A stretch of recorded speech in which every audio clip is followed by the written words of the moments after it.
employment throughout St. Louis. The recent statistic of 11.2% from the Federal Reserve shows that we are at about a triple rate in both St. Louis City and St. Louis County. So the Urban League will continue to expand our WIA program that we have successfully conducted with St. Louis County for the past 12 plus years, where we have served over 6,000 youth. And we will do this to expand that age range from 17 on up to deal with this crisis. We are grateful to St. Louis County for all of the help and the participation and the support that they have shown us, not only in the past, but presently with this program specifically. I would like to introduce our County Executive, Steve Stinger, to give a welcome and greeting and thank him for his help and his continued support of this organization as we work together to solve the crisis. Steve Stinger. Thank you.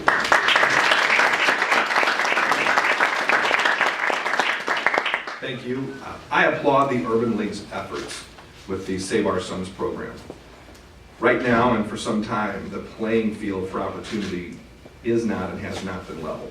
Initiatives like this are needed so that young men and women can join the workforce and earn a decent living. Until we bridge the ever-present economic gap in this country, we will struggle to maintain our stature as a world leader. I'm proud to say Save Our Sons is part of the solution. Thank you to the Urban League and all of the corporate sponsors. This is a great day for St. Louis County. Thank you.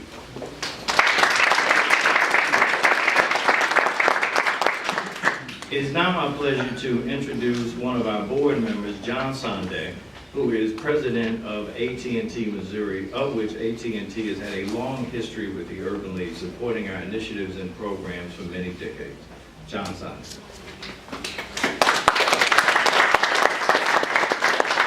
Thank you, Michael, and good morning, everyone. I'm very honored to be here this morning to represent AT&T and our almost 10,000 Missouri employees as we announce the AT&T contribution of $400,000 to the Save Our Sons program.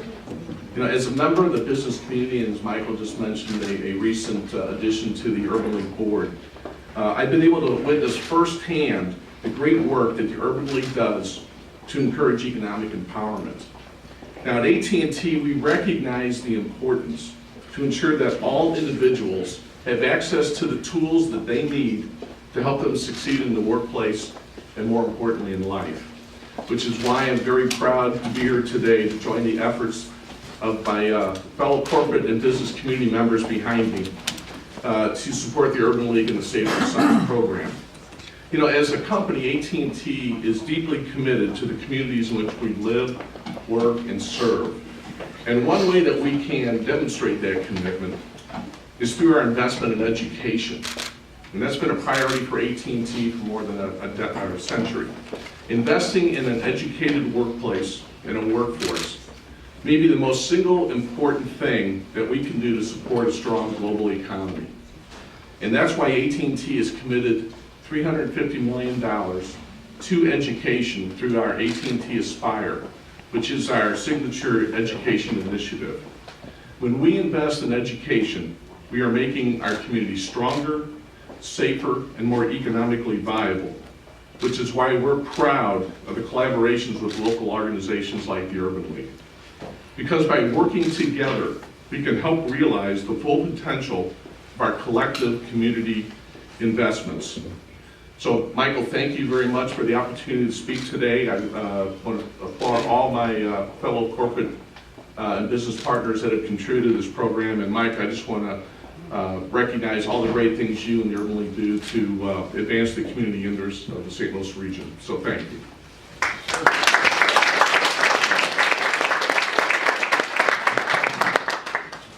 Another long-standing partner of the Urban League is Anheuser-Busch, and we are very pleased that Julio Suarez, one of the board members of the Urban League, is here with us today with an announcement from Anheuser-Busch.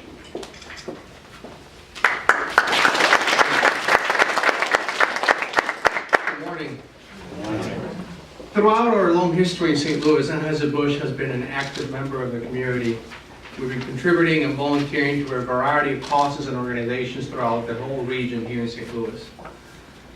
Our goal is basically, through this investment, through this engagement, is to contribute to the well-being of the region. And so Anheuser-Busch is proud to also partner with the Urban League, not today, but for the last 80 years, in support of wonderful initiatives that the Urban League's been running, particularly as it relates to economic opportunity and empowerment.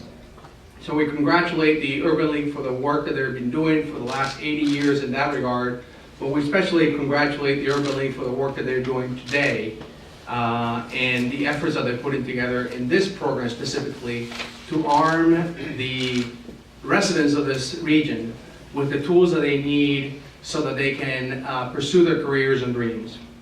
So Anheuser-Busch congratulates the individuals that are enrolled today in this program. The classes just kicked off this week, so we congratulate them for their investment in their time and their commitment to the program and their own development. And we look forward to working with Michael and his staff as the program kicks off and basically runs throughout the next 4 weeks and for the next 3 years. So congratulations to the Urban League, congratulations to the students who are participating in the program. I'm very, very proud to not only be partnering with the Urban League today, but for the past 80 years. Thank you.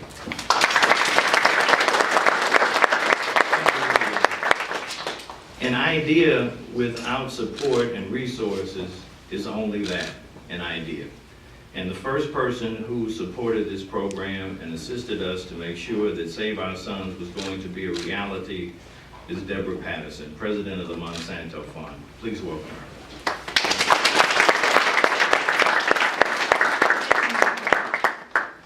I just want to spend a moment sharing with you why Monsanto and our 5,000 employees based in St. Louis is supporting this program. When Ferguson erupted in unrest, one of the first calls I made was to Michael Miller. Why did I call the Urban League? Because of their 100-year history of taking on social justice issues in our community. I knew I would get a clear and unbiased view of issues on the ground. Mike and I talked several times about the complexity of the issues in Ferguson, deep and complex as they are. There was a sense of hopelessness and anger on the part of some of the young men, the sense of not being part of the social and economic fabric of our community. Young men who feel they have nothing to lose, who feel the community had failed them, not individually, but collectively, by failing to ensure access to a good education, failing to encourage and nurture, and failing to provide economic opportunities. In my ongoing conversations with Mike, I asked him point blank, how are we going to solve this problem? How are we going to inspire a sense of hope instead of hopelessness? What can we do to change the trajectory of these young men's lives? Mike explained the premise of Save Our Sons, which is to target young men who have been out of school and out of work for a while and assist them with preparing for the GED, that's the General Education and Development Test, help them with training and job placement. What he said to me is, but we can't wait for them to come to us. We have to go to them. We have to go to them and reassure them that we are really here to help. What differentiates this program is not only its focus on young men and workforce development, but it's the community outreach element, not waiting for someone to knock on our door and tell us that they need us, but understanding the need and going out and trying to solve it. We are going to help by building confidence and restoring trust in our community. So we are really proud to expand our longstanding partnership with the Urban League through our commitment to Save Our Sons. And the other reason we partner with the Urban League is because they have a long and proud history of helping people secure employment. They have a long history of identifying new and creative ways to serve our community. Many of you know that Monsanto publicly committed $1 million in new support for several collaborations to support Ferguson and surrounding communities in North County. This $200,000 represents a portion of that support. And Monsanto recognizes that we can't do it alone, and I am so glad to be standing here with some of my really good friends and great corporate partners. And I thank Mike for the opportunity to further partner with the Urban League. Thank you.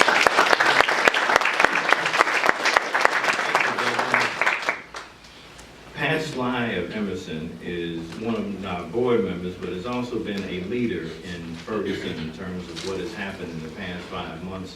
Emerson has contributed over $6 million towards rebuilding the community, making a difference, and helping others, and has led the way. And we're very grateful for their participation and support of the Save Our Sons program. Please welcome Pat Sly.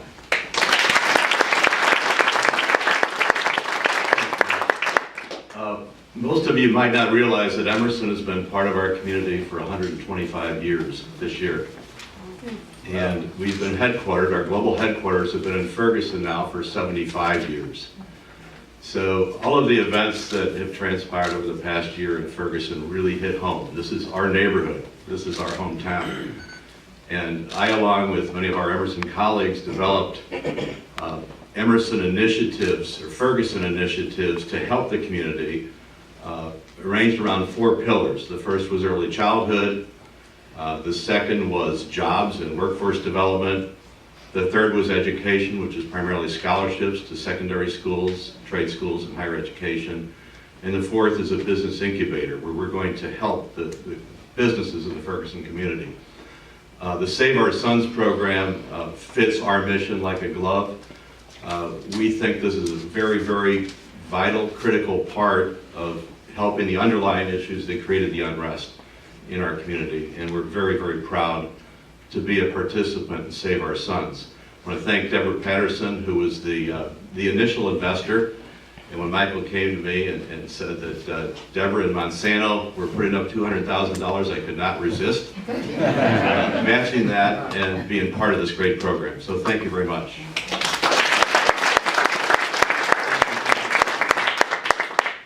The next company that came on board after Emerson was Wells Fargo Advisors, and we're truly grateful to them for the $250,000 gift to this program. And we're very grateful for Mary Atkins for her leadership and support, not only as a board member here with the Urban League, but with many different civic and charitable organizations throughout the region. Please welcome Mary Atkins.